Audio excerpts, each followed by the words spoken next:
These really phony polls, I have to call them phony polls, fake polls, were designed to keep our voters at home, create the illusion of momentum for Mr. Biden, and diminish Republicans' ability to raise funds.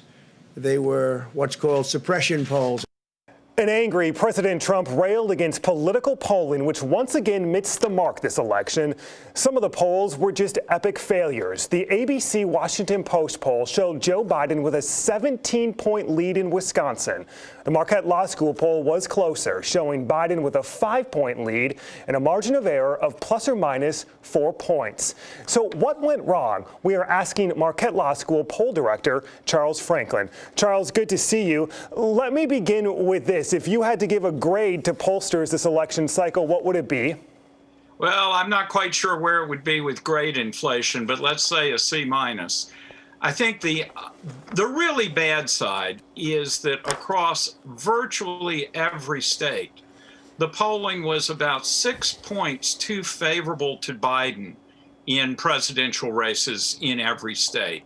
And it was pretty similar whether it was a close competitive state or whether it was a relative blowout. So we saw big problems in 2016, but they were focused and concentrated in Wisconsin, Michigan, and Pennsylvania. This is more across the board. Now, if there is an upside, it's that 90% of the polls did get the winner in their state correctly, but 7.6% called the wrong winner, and that's omitting the 6 states that haven't yet been called. So that's not a terrible performance on getting the winners, but by exaggerating the size of the Biden lead, I think it produced a perception that this would be a relative blowout or wave election. And as we see both in the close presidential races and in the Senate and House races that did not go nearly as well as Democrats had expected based on the polling, that the polls did create a misperception that the race was more secure for Biden than in fact it turned out to be. Yeah, let's dig into that for a second. The president in the past few days has called these suppression polls. He has before as well. Is this a problem with polling Donald Trump supporters, or is this a larger problem with the industry itself?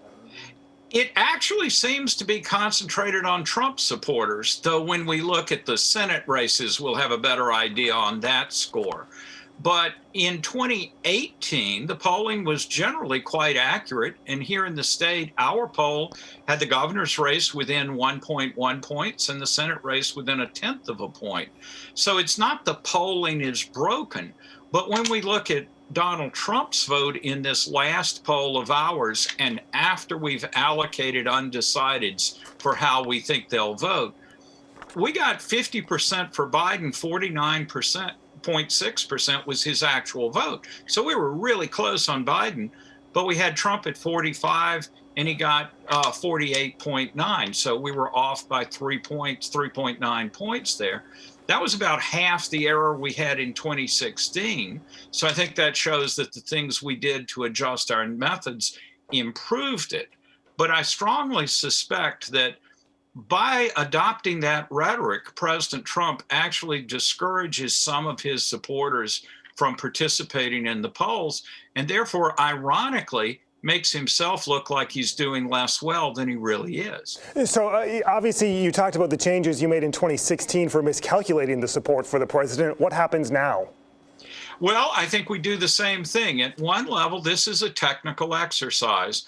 We need to find the evidence for what went wrong, what we could do better, and to make sure that what we're changing are, in fact, things that will improve and not make things worse. So this is a relatively slow process that will go on over the next 2 years at least, and then we'll get a trial for it as we go into the 2022 elections and see if we can have a better year in the gubernatorial and Senate elections and House elections in 2022. So, Charles, I'll end with this. You guys as pollsters have gotten beaten up pretty bad this presidential cycle, the last presidential cycle. Should we have faith in the polls in the future?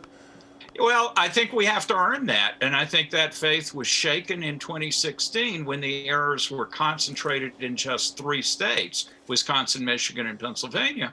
But they were a critical 3 states where we got the winners wrong. This time we didn't get that many winners wrong, but our average error was more significant and more widespread. So it's a big deal. And, we'll be working on it. Charles Franklin, director of the Marquette Law School poll. Charles, like always, we appreciate your candor and honesty and your time today. Thank you. Charles, thank you. Coming up, a history of razor-thin election results in Wisconsin.